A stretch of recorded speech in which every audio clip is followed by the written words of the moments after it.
Hello, freaks! I am, of course, the Infernal Viewer, and I don't know what that intro was, but today I'm going to be doing another review, but not for my Doctor Who Watch reviews. Another one is coming very soon. Um, but today I'm doing a review on a Doctor Who book, um, and that is going to be on the wonderful Ghostlight Target novelisation by Mark Platt. So a little bit of background behind this one. So if you don't know, which you probably do in some capacity, this is my favourite ever Doctor Who story televised. Of course, have the DVD here, the original. I absolutely love this story as a TV story. Funnily enough, in the video, have I uploaded that yet? I don't know if I've uploaded. I will by the time this goes up. In the tag video that I did, I actually showed you my signed copy of Curse of Fenrik. At the time I got that signed, I had not actually watched this. So at the time, that was my favourite Seventh Doctor story. And obviously, the Seventh Doctor, Sylvester McCoy, and Ace, favourite Doctor and companion. So yes, so going into this, because this was the sort of first Target novelisation, original, I think this is a first edition. Let's have a look. Yeah, I think it is. And the first one that I went out to sort of really properly buy was, of course, Ghostlight. I was like, I have to get this one. It's a lovely, lovely cover there. One of my favourites that they've ever done. Obviously, the camera is a bit backwards, but it's got Ace here. You've got Gabriel Chase with the Doctor's eye in the sky, and you've also got the Seventh Doctor there, which is wonderful. So yeah, anyway. So of course, I was immediately going, I need to get this one first, but I had some trepidation going into this book because I'd had a bad experience with the Target novelisation with Doctor Who and the Cybermen, which is obviously the novelisation of the Moon Base. I was not a fan of that. I didn't like it. I think I give it 3 stars. As in 3 out of 5, not 3 out of 10. 3 out of 5 stars. Which even then feels a bit generous. Because 3 is sort of middling when you do sort of 3 out of something. 3 out of 5. So I don't know. I mean it was just. So yeah, I was worried about going into this because it is my favourite story. I was worried I wouldn't like it as much as the original, and of course it is written by the original writer of the story, Mark Platt. But my god, this is good. This is really good. This is honestly the definitive version of this story, in my opinion. It is my favourite version of this story. This is even better than the TV one. I absolutely love it. It's fantastic. It's a fairly nice length for a Target book. I know, obviously, Series 26 Target books tend to be a bit bigger than the regular ones. I think this is 160 pages. Target books were generally sort of in the range of 120 to 28 pages. So this is a fair bit bigger than your sort of general size, and not as big as anything like Power of the Daleks with Virgin, or just trying to think of other ones that were bigger. I think 10th Planet. I think that was quite big, wasn't it? So yeah, this is a fair fair size for a Target novelisation. And it is just wonderful. It's basically it's a deeper exploration of the story. That sounds a bit of a sort of thing to say, but like it's just goes into far more detail than we get in a TV story. Something that I love about the original is just the atmosphere of it. It's something that's always drawn me to that story. It's the reason why, one of the reasons why I love it so much, and this does it so well. I mean, Obviously, Gabriel Chase is, you know, your sort of main setting. You don't go outside of Gabriel Chase in the story. And the same here. The house in here is described as this sort of maze of tons of different rooms, very large, lots of different floors, lots of little secret passages and stuff.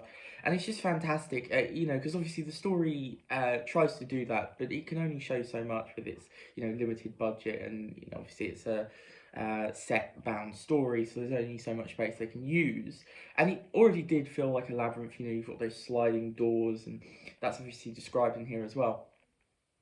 And you know, I love the, you know, the stuff like that. But this feels far more like this gigantic maze, and very claustrophobic as well. It's just sort of, you know, he constantly describes like the animal, you know, the dead animals, you know, the trophy room and all of that, you know, crowding around our characters. So it gives it a nice sort of you know, really sort of tight, but also very lots of different winding passages and lots of stairs and rooms and things like that. Something I really liked about this as well is that we get the perspective of, I think, nearly all of the characters. So obviously we get Ace. We do get some of the Doctor's perspective. It's not in first person. This is not written in first person. It's written in third person. And but it kind of feels like it's done well. It's not done to a point where, you know, because I know a lot of people don't like it when it's from the Doctor's perspective. In some ways, like when it's, you know, when we can see inside the Doctor's head. I think famously Russell T Davies said that, you know, there's too much going on. We can't see inside his head because, you know, the story would be over. And while I don't necessarily agree with this 100%, I think I get where he's coming from, but I think I think this does it right, because we see sort of flips, little bits of information from him, like little thoughts that are going on inside of his head. You know, one of 1,000 that are constantly going, and this is great in portraying that sort of the chess master Doctor, because we sort of see that he's sort of trying to move all the pieces, which, you know, all of the pieces, and playing with all of these people. So you really do get that, you know, sort of darker side that we love so much in both Series 25 and especially Series 26. And it's fantastic. But we also get the sort of goofier, fun side as well to the Doctor, very slightly, but we do get a few moments that I really do enjoy. In fact, one of my favourite bits in here was actually the description of Inspector Mackenzie, who is a later character in the story. I don't want to spoil this too much. But he in the TV story, he's constantly eating, and he's kind of a funny sort of weird side character. But in this, we get a few of his thoughts. We see inside his head, and he's quite fun to be around. But also, when we're inside the Doctor's head a little bit, you know, again we're seeing it from the third person. But when we're inside the Doctor's head, he's very much done with Inspector Mackenzie, and it's very funny. I love the little back and forth between Ace and the Doctor, and he's sort of handing Inspector Mackenzie off to Ace to deal with, so he's out of his hair, which I found rather funny. We also get some views from, so we also get inside the heads of some other characters, which was great as well, because this story is very much known for being confusing and a lot of people not really understanding it. I think in some ways it's overhyped at how confusing it actually is, which I find with some of these things, to be honest. And not to say it's not, you know, there isn't like a confusing aspect to it, because there certainly is, and not everything is explained. And you do really have to wait for things to be explained in the story. But I think the basics you can get out of the story. But this really expands on it and makes everything a lot clearer. I think if you weren't a fan of the TV story, you like the ideas, but you didn't like its execution, I think you'll actually really enjoy The Target. Because this, I think, does a lot better job of just really exploring it and making it so you're not sort of scratching your head through the whole thing until you get to the end, which I quite like that aspect of the TV story, that it all sort of falls into place once you get to the end. And it does sort of in this, you're not going to know everything right at the start, but you're going to know more. And one aspect that never really got explained properly, in my opinion, in the TV story, was the husks. They're fairly obvious once you know what they are, but this is a lot better in actually sort of making you understand a bit easier. It is described in the TV story, but it's very quick and it's not as easy to understand as this. So I think this story sort of clears up quite a few things that you might not understand. So yeah, I just that was really good as well. But also we get to see some of the villains inside some of the villains' heads, which gave them another dimension that I really liked. Josiah Samuel Smith is great in this. I sort of loved the scheming sort of slime ball that he is. I love him in the TV story, and he's great in this as well. And we sort of see inside his head. And actually, I feel like in this, he's slightly more. You slightly feel sorry for him in a way, and you sort of do in the TV story. Not particularly, like he still is the villain, but you sort of, there is a slight sort of, because, with I keep saying, you don't know, but as we find out later in the story, the real villain of the piece, is also we hear some of their thoughts, and that's quite interesting. They're described very interestingly in this. Actually, I really liked how we sort of get more of a basis to understand these characters even more than we did in the TV story, especially the sort of main villain, if you like I was saying. He's a very interesting one, and we get to really feel that sort of, especially the ending of this actually, with how, I'm trying not to spoil it, but I found that really interesting, and it gave a bit more of a dimension to that character, because he comes, because he arrives at the end, in episode 3, he doesn't get very much time to really, we don't get much time to really explore him, but with a book, obviously, you get a bit more time, so that's great. And I just love this as well, because it's a very sort of, fun, so I just got a text, that's why I suddenly went, it's a very fun story as well, with like, I love the whole thing of like them going to dinner, with Josiah Samuel Smith, let's just call him Josiah, and sort of the back and forths between the characters. They're all sort of playing a game with each other, and it's really sort of the Doctor and Josiah who are playing this chess match against each other, and they are using all the other characters, which I really love. That's something I really like about this story. I find it ever so fun and fascinating as well. But we do sort of see the Doctor also struggling a bit, and we see that in the TV story, that he's struggling to keep all the pieces in play. Which I really like. There is a vulnerability to him, and I think something that a lot of people miss out on with his Doctor is that he does have a really vulnerable side. Yes, he's the chess Doctor, but because he is the chess master Doctor, it means he's also very vulnerable in a lot of ways, because when he can't control all of the pieces, things don't exactly go right for him.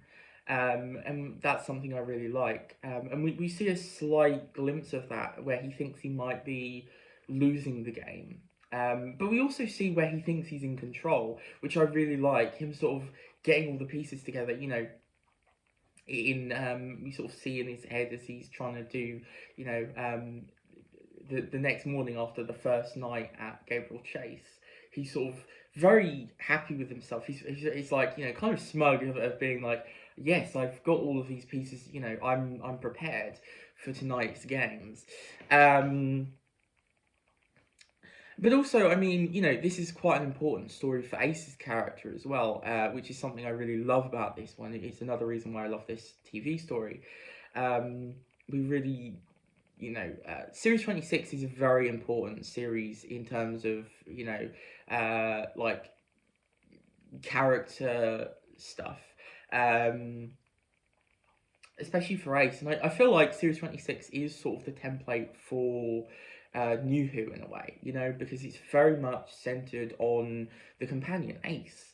We do have, you know, stuff with the Doctor. I mean, obviously we had Battlefield, where, you know, we sort of learn that he had an adventure where he was known as Merlin, so he's sort of, you know, and you sort of love that stuff. And then obviously Curse of Fenrik is quite an interesting one as well. And again, sort of the peak height of his, you know, playing with Ace. But this one is good as well because he's again sort of using her for his own ends, and there is that kind of thing of you know, we hear inside his thoughts a bit, and we can see that he cares about Ace, but at the same time, you know, he actually is playing with Ace. It's not a case of you know, it's brute force helping Ace. You know, it's not the way he probably should do it. And also, Ace is written really well in this. I think Ace can be, you know, kind of difficult in some ways because, you know, she's a character which I think you can very easily get wrong. I felt that especially in Time Worm Genesis.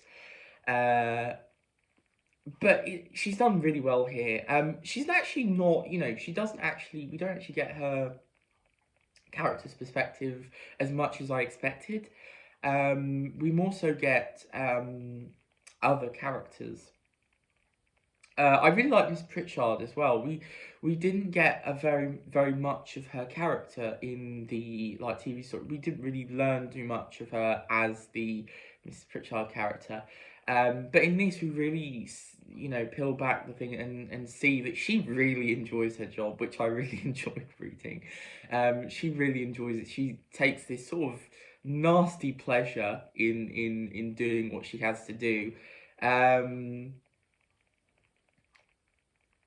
So yeah, and also I would just like to say, Mark Platt is just fantastic writer, at least in this book. I don't know about, you know, the other ones, but at least in this book, you know, his prose are really well done. There's some beautiful lines in here, and I mean, like in the TV story, the wit, you know, the back and forths, especially between the Doctor and Josiah, and the Doctor and Light as well, are fantastic. Oh, I just spoiled it. Whoops.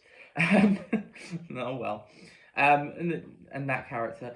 So yeah, I really, you know, I love that whole thing. And it was cool to see Control as well.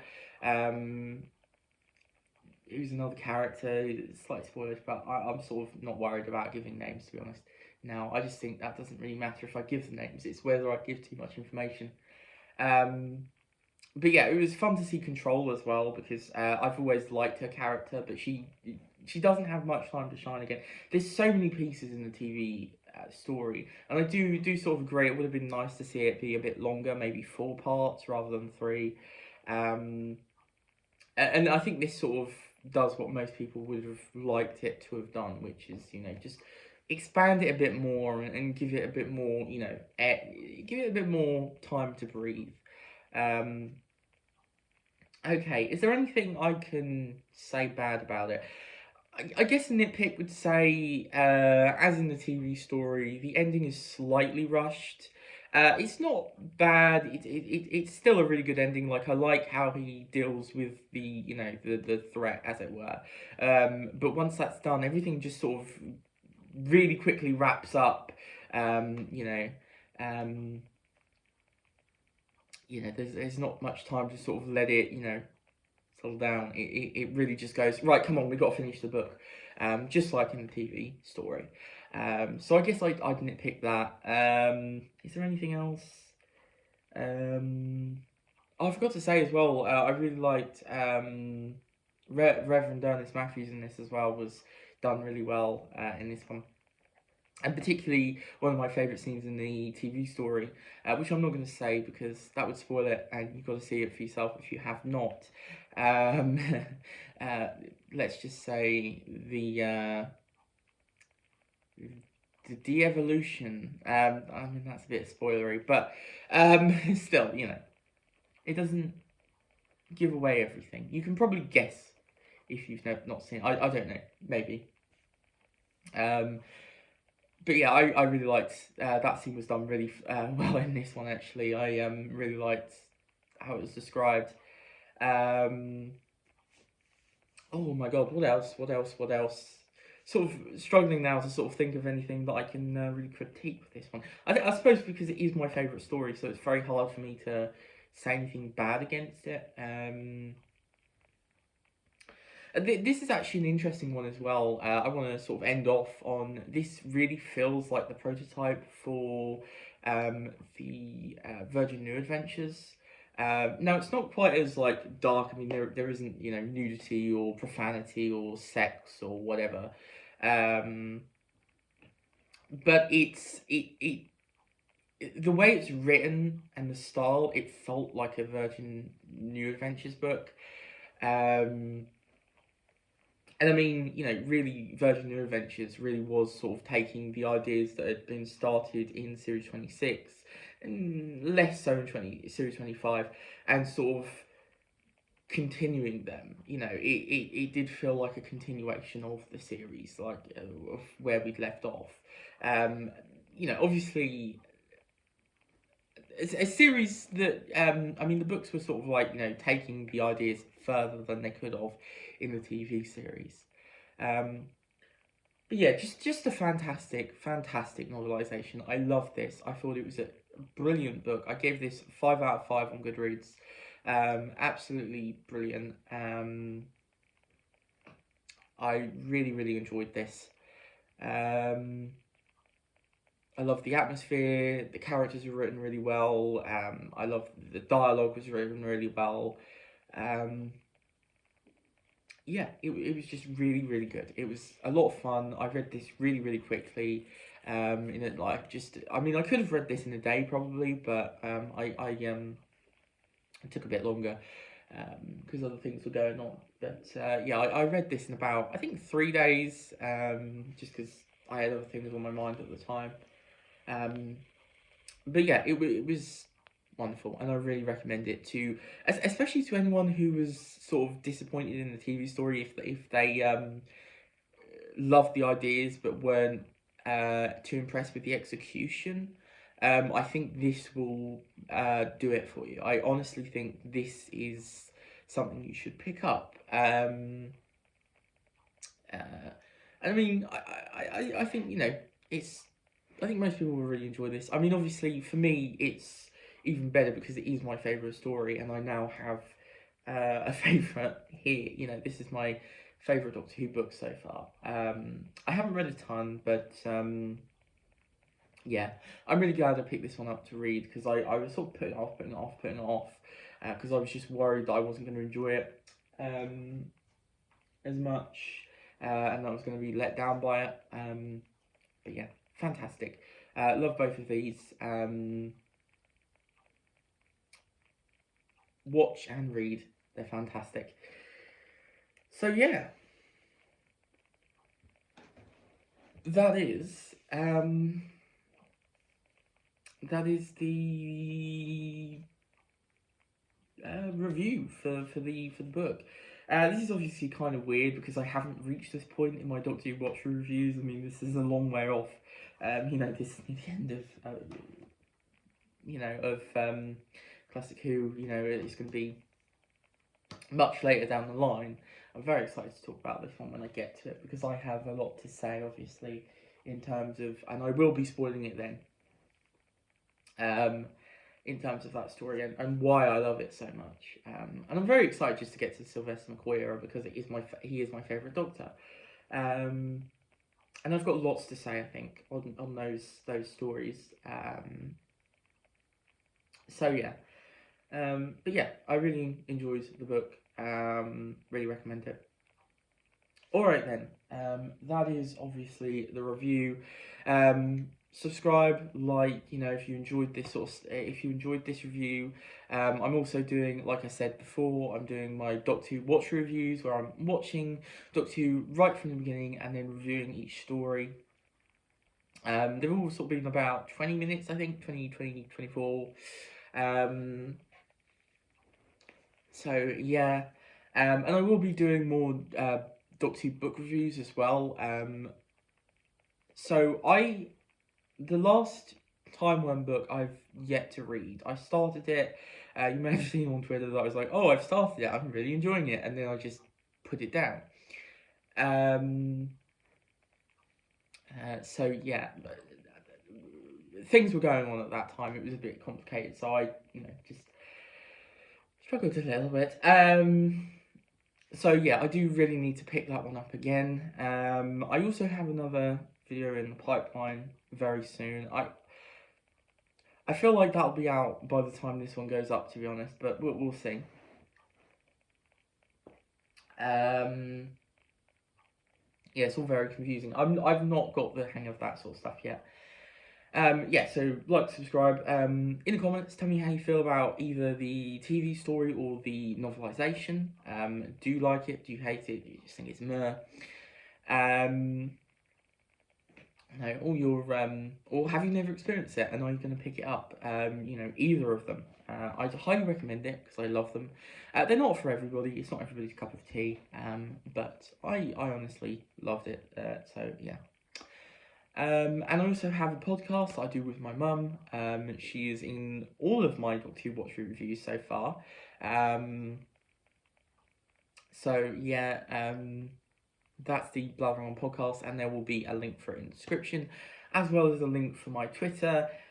And I think that's it. I think that's the whole guff out of the way. So thank you for watching, and I will see you in the next video. Bye.